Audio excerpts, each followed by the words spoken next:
എല്ലാവർക്കും current affairs PSC മലയാളത്തിലേക്ക് സ്വാഗതം. 1 മിനിറ്റ് 10 ചോദ്യങ്ങൾ. ഇന്ന് നമ്മൾ ജൂൺ 18 കറണ്ട് അഫയേഴ്സ് ആണ് നോക്കാൻ പോകുന്നത്.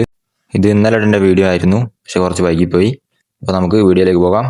ഒന്നാമത്തെ ചോദ്യം, ഇന്റർനാഷണൽ ഫെസ്റ്റിവൽ ഓഫ് സാൻഡ് സ്കൾപ്ചറിൽ Russian grand sand master cup നേടിയ ആദ്യത്തെ ഇന്ത്യൻ ആരാണ്?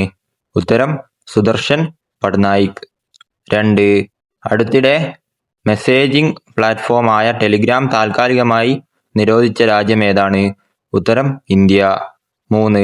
അടുത്തിടെ ജോയിന്റ് ക്രെഡിറ്റ് മെക്കാനിസത്തിനായുള്ള നടപ്പാക്കൽ നിയമങ്ങൾ അംഗീകരിച്ച കരാറിൽ ഇന്ത്യക്കൊപ്പം ഒപ്പുവെച്ച രാജ്യം ഏതാണ്? ഉത്തരം ജപ്പാൻ. 4. അടുത്തിടെ ശ്രീലങ്കയിലെ കൊളംബോ സന്ദർശിച്ച ഇന്ത്യൻ നാവികസേന കപ്പൽ ഏതാണ്?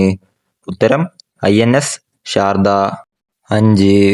2026 ബാഴ്സലോണ കാറ്റലോണിയ ഫോർമുല 1 ഗ്രാൻഡ് പ്രിക്സിൽ ജേതാവായത് ആരാണ്? ഉത്തരം ലൂയിസ് ഹാമിൽട്ടൺ. 6. പോർച്ചുഗലിൽ നടക്കുന്ന ITF ലോക ടെന്നീസ് മാസ്റ്റേഴ്സ് ടീം ചാമ്പ്യൻഷിപ്പിൽ ഇന്ത്യൻ ടീമിനെ നയിക്കുന്ന മലയാളി താരം ആരാണ്? ഉത്തരം ആലീസ് ജോയ്. 7.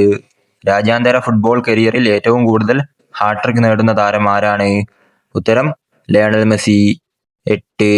ദേശീയ സ്റ്റാറ്റിസ്റ്റിക്കൽ കമ്മീഷന്റെ പുതിയ ചെയർമാൻ ആരാണ്? ഉത്തരം ഡോക്ടർ സൈബൽ ചതോപാധ്യായ. 9. 2026 ജൂണിൽ ഓൺലൈൻ ലേലത്തിന് എത്തിയ രാജാ രവിവർമ്മ ചിത്രം ഏതാണ്? ഉത്തരം ലിറ്റിൽ പ്രിൻസ് ഓഫ് കറേജ്. 10. ഗുരുതരമായ വംശനാശ ഭീഷണി നേരിടുന്ന ഏത് ദേശാടന കടൽ പക്ഷിയെയാണ് കേരളത്തിൽ 2026 ജൂണിൽ കണ്ടെത്തിയത്? ഉത്തരം ചാരത്തിരംവെട്ടി സൂട്ടി ഷിയർവാട്ടർ. ഇതുപോലുള്ള കറണ്ട് അഫയേഴ്സ് വീഡിയോസിനായി ലൈക്ക് ചെയ്യൂ, സബ്സ്ക്രൈബ് ചെയ്യൂ.